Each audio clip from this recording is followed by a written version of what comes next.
Miriam Calloway had a system, and the system had never failed her. She arrived first, always. It wasn't a gesture of courtesy, it was control. She chose the table, she chose the seat facing the door. She ordered water without ice and waited with her phone turned face down and her coat folded over the chair beside her. Not draped, folded, corners aligned. The coat stayed ready, like a decision she hadn't made yet. The restaurant was on King Street, the kind of place that didn't need to advertise because it had been there since before advertising was something restaurants had to think about. Dark wood, low light. A menu written in a font that suggested permanence. Miriam's assistant had booked the table because Miriam no longer trusted herself to make reservations for occasions she wasn't sure she wanted to attend. She was 52 years old. She had built a logistics company from a rented desk in a Waterloo office share into something that employed 430 people and moved freight from Halifax to Vancouver without missing a delivery window. She had not done this by being soft. She had also not done this by being cruel. She had done it by being precise. About contracts, about timelines, about people. She had been precise in a way that had cost her two things. A marriage that dissolved 8 years ago without drama or shouting. Just two adults who had become strangers across a dinner table, and the particular kind of loneliness that came not from being alone, but from being surrounded by people who needed something from you. Her friend Joanna had been the one to suggest it. Joanna, who was one of the few people in Miriam's life who did not need anything from her, had said it plainly over coffee in January. You need to meet someone who doesn't know who you are first.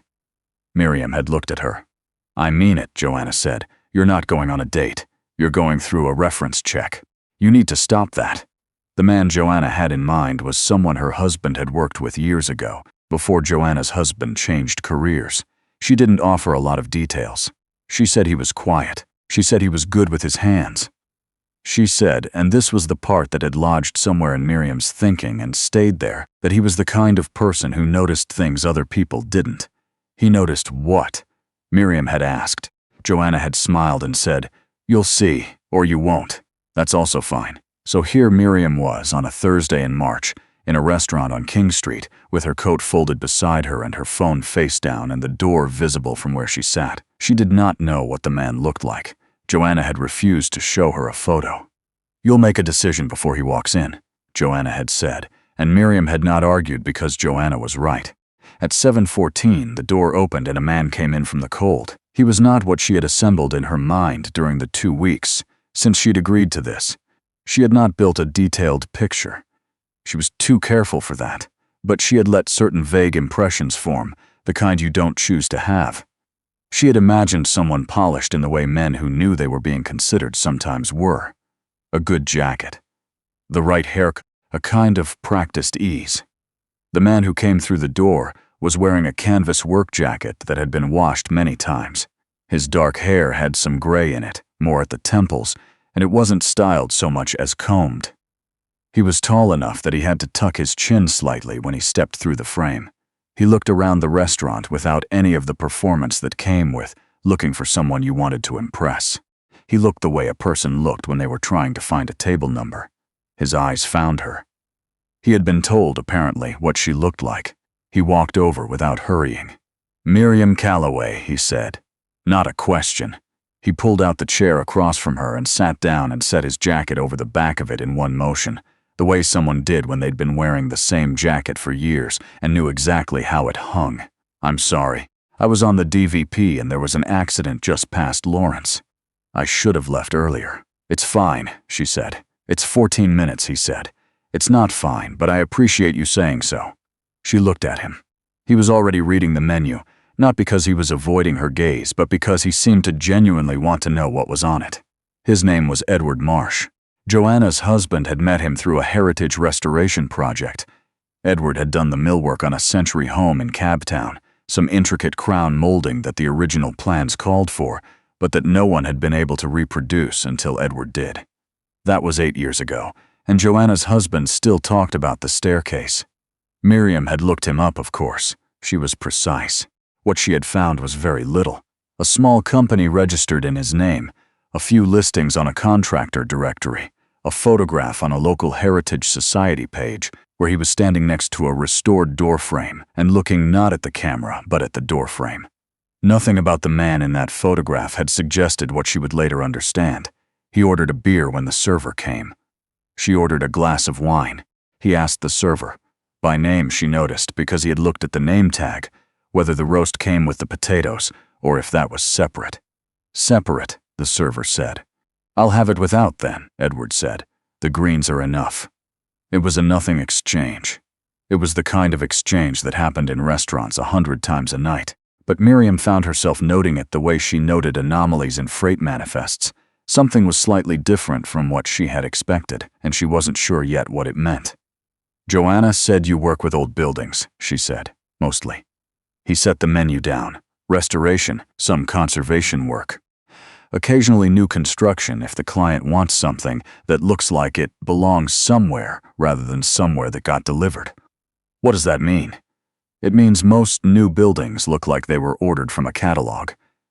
I like things that feel like they grew where they're standing. Miriam wrapped her hands around her wine glass. That's a strong preference for someone in a service industry. He looked at her, and there was something in the look that was not defensive and not amused. It was simply attentive. Most of my clients hire me because of that preference, he said. They don't want someone who'll do whatever they're told. They want someone who'll tell them when what they want isn't right for what they have, and if they disagree, then they hire someone else. She had not expected that. The men she met in professional contexts, and she met many of them, had learned to soften that kind of statement, to add something at the end. But of course, ultimately, it's your decision. Edward had not added anything. He had simply stopped, because he had said what he meant. She asked him how long he'd been doing it. He told her 23 years, since he apprenticed with a man in Kingston who did church restorations. He told her the work in Kingston had taught him that a building had a logic to it, a reason for every proportion and every joint, and that when people tried to change things without understanding that logic, the building told you, not dramatically, just a door that stuck, a floor that creaked in the wrong place, a room that never quite felt right. Buildings tell you when something's wrong, he said. People don't. He considered the question longer than most people would have, and the pause didn't feel evasive. It felt like he was actually thinking about it. People tell you, he said finally. You have to know what to listen for. The food came. They ate. She asked about the Heritage Society, and he told her about a church in Prince Edward County that they'd been trying to raise funds for, a fieldstone building from the 1840s, with a roof that had been badly repaired twice and needed to be done properly before the freeze-thaw cycles took the lintels. He spoke about it the way people spoke about something they thought mattered, but didn't expect everyone to agree. Do you have family down that way? She asked. Something shifted, not dramatically, just the way a room shifted when someone opened a window. My daughter went to Queens, he said.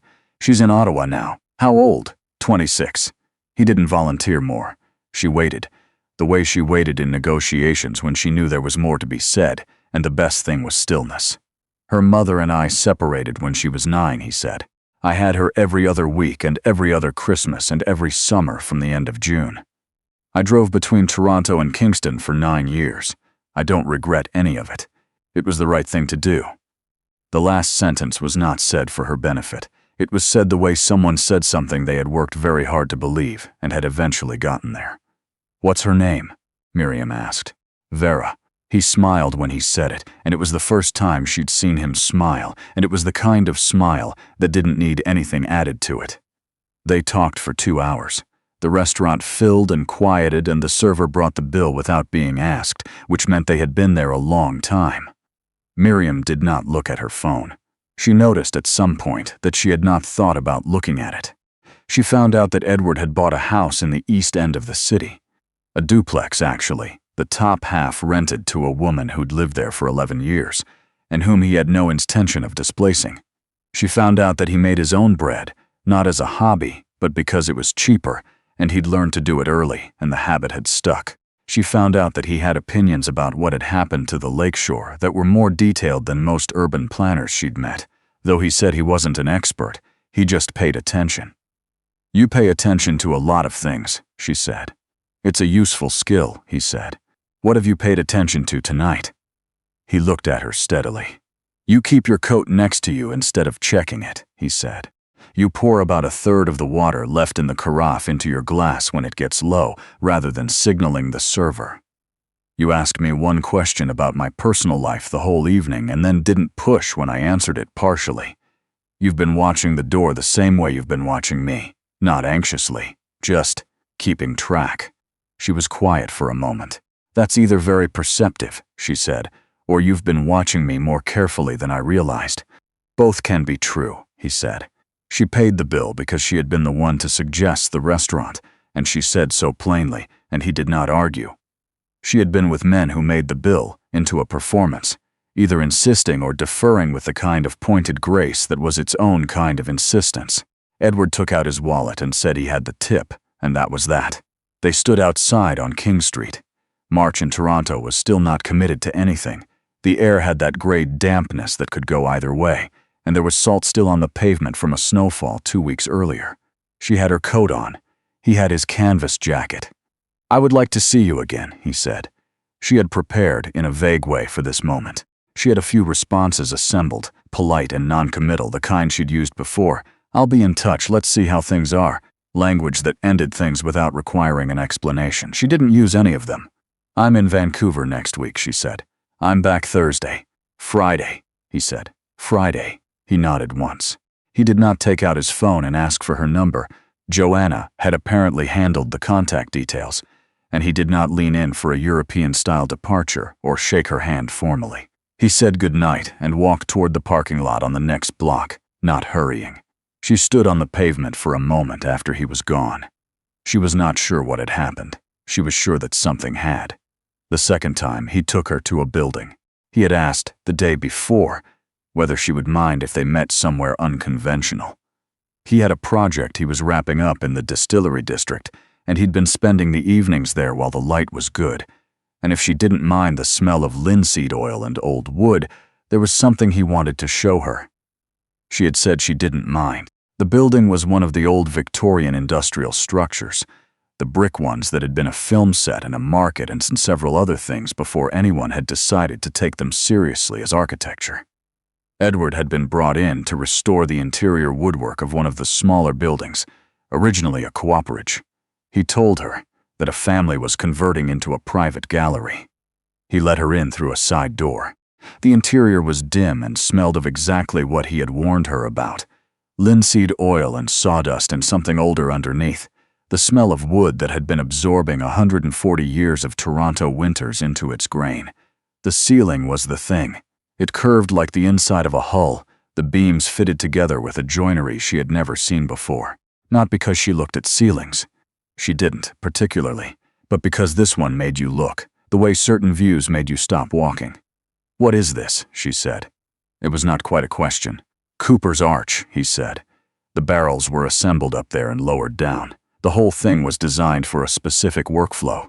You can see the logic of it if you look at the joints. Every angle follows from where the weight had to go. She stood with her head tilted back for a long time. "You see things like this," she said, "and you don't tell anyone. I told Joanna's husband when I first got the commission. He was polite about it. He's not a ceiling person," Miriam said. "Most people aren't." She was. She was, in fact, startlingly a ceiling person, and she had not known this about herself until this moment in a former cooperage in the distillery district on a Friday night in March. She stored the information the way she stored anything that surprised her, carefully without deciding yet what to do with it. They ate dinner after, at a small Italian place on Parliament that Edward knew. He knew the owner, who came to the table and spoke to him in a mix of English and something else that sounded regional rather than standard, and Edward responded in kind, not fluently but confidently, the way someone responded when they'd picked up enough of a language through years of proximity to be understood. "You speak Italian?" she asked. "Some. His family is from Veneto.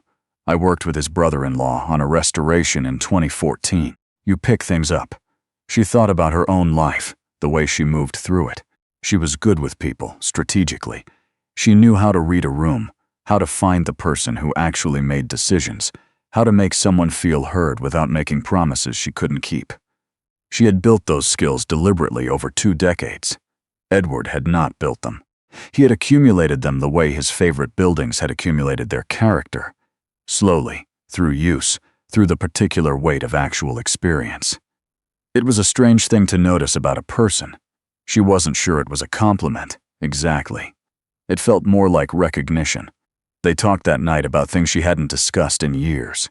Her company, briefly, because he asked direct questions and she answered them directly. Her marriage, even more briefly, because he did not flinch from the subject the way some people did, treating it like a wound rather than a fact. She told him that her ex-husband was a good man who had wanted a life she was not able to give, and that this was accurate and also left out quite a lot. And Edward nodded in a way that suggested he understood that some things were accurate and also left out quite a lot. He told her more about his daughter. Vera had studied environmental science. She was working for a federal agency now, something related to wetlands, and she called him every Sunday. Not dutifully, genuinely. He had worked at that relationship during the years of driving between cities and the years of shared custody and the years after when Vera was an adult and could have simply stopped if she'd wanted. He had worked at it not by performing fatherhood but by showing up consistently for 26 years in ways that were often inconvenient and never optional. She sounds like someone who knows who she is, Miriam said. She does, he agreed. I can't take full credit for that. You can take some. He looked at her, and there was that quality in his gaze that she had noticed at the restaurant. Not warmth exactly, but presence. Like someone who was actually in the room, all of him not divided, across 6 other concerns. Maybe some, he said 3 weeks later. Miriam found out something she had not expected to find. She hadn't been looking. That was the thing she would think about later. She had not gone looking. She had been reviewing a proposal for a warehouse acquisition in Hamilton, and the name of the previous property owner had come up in the chain of title. The name was unremarkable, Edward G. Marsh. It could have been anyone, but the acquisition date and the location and something about the way the transaction had been structured made her pause, and she had pulled the full title record without quite deciding to. Edward had owned that property. He had sold it, along with 3 others, it turned out, in the same corridor, in 2019 for a sum that Miriam's assistant confirmed, when she asked quietly the next morning, was not a modest sum, not a nothing. A number that would have registered if you were in logistics and you were thinking about the commercial real estate market in the Hamilton-Toronto corridor and what someone who understood that geography early might have done with it. She sat with that information for 2 days. It didn't change what she knew about Edward. That was the thing. She kept testing it, the way she tested a contract for terms that changed the character of what she'd agreed to, and it didn't. He was still the man who had apologized for being 14 minutes late, who had remembered the server's name, who drove to Kingston for 9 years because Vera needed him to, who knew which ceiling was worth stopping for. But it changed the shape of something, her assumption that she had been the one with things to offer, and he was the one being evaluated. She had been conducting a quiet audit of what Edward Marsh was and wasn't, and the whole time the file had been incomplete. She told him, the next time they met. They were at the market at St. Lawrence on a Saturday morning, and he was doing something she had not seen a person do at a Saturday market in years. He was taking his time. He was reading the handwritten label on a jar of preserves with the same attention he gave to things that mattered, because to him the label was a thing that mattered. Someone had written it. The someone was standing behind the table. The least you could do was rid it. I found the Hamilton property, she said. He set the jar down. He turned and looked at her without the expression she'd been braced for, which was the expression of someone who had been managing a reveal. He looked, instead, like someone who had forgotten something that no longer seemed important. Which one? He said. There were 4. There were eventually 4. Yes. She waited. I bought the first one in 2009, he said. I was doing a job in the building next to it, and it was sitting empty, and the owner didn't know what to do with it. I knew what the port was going to need in about 10 years if the traffic patterns held. I was wrong about the timeline by 3 years, but I wasn't wrong about the direction. You were right about the direction by a significant amount. Yes.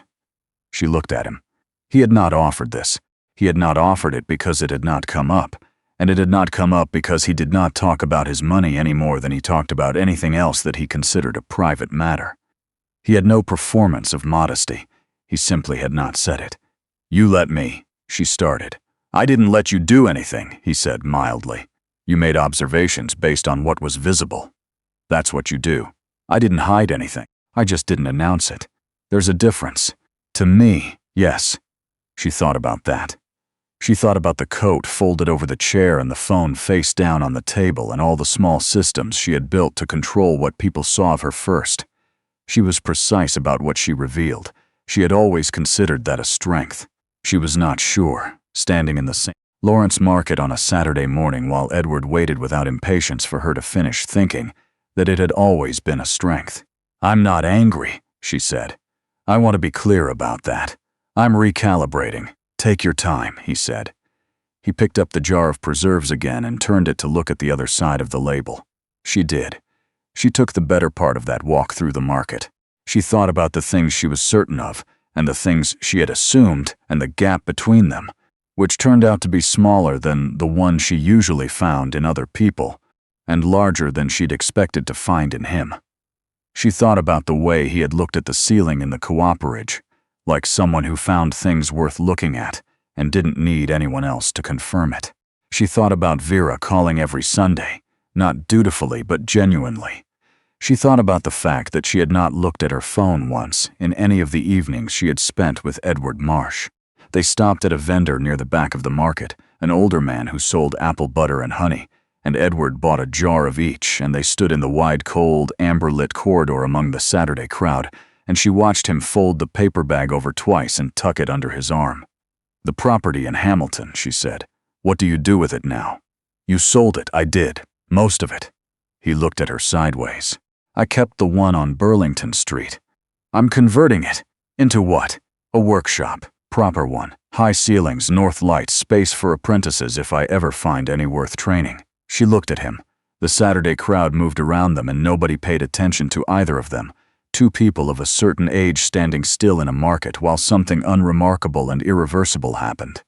"You're going to teach," she said. "I'm going to try. The trades are losing people. Nobody wants to spend 5 years learning to read a building before they touch it." He shrugged with one shoulder. "Someone should want to." Miriam thought about her logistics company, about the 430 people she employed, about the meetings she ran, and the decisions she made, and the way she moved through a room where everyone knew who she was, and adjusted accordingly. She thought about when she had last done something for no audience, something because it was right, because the building needed it, because a tradition of craft was worth preserving even if nobody photographed it for a website. "I want to see it," she said. "The Burlington Street building. It's a construction site right now. I don't mind." He looked at her for a moment. "Next week," he said. "I'll be over there Tuesday. I can show you the north windows." "Tuesday," she said. She didn't check her calendar. She knew she had a call with her Vancouver office on Tuesday afternoon, but she also knew that calls could be moved and that buildings with north light and high ceilings did not wait for you to clear your schedule. They walked out of the market into the March air, which had changed while they were inside. The cold was still there, but something in it had softened, the particular quality that came in Toronto when winter had made a small private decision to be done, even if it hadn't announced it yet. She did not elaborate on what she was thinking. She did not need to. There were things that did not require announcement. He walked beside her in the Saturday crowd, and neither of them spoke for half a block, and the silence was the comfortable kind, the kind that took a while to earn. The St. Lawrence Market was behind them. The lake was somewhere ahead, gray and wide and indifferent to schedules. She had not been looking for any of this. That, she thought, might have been precisely why she'd found it.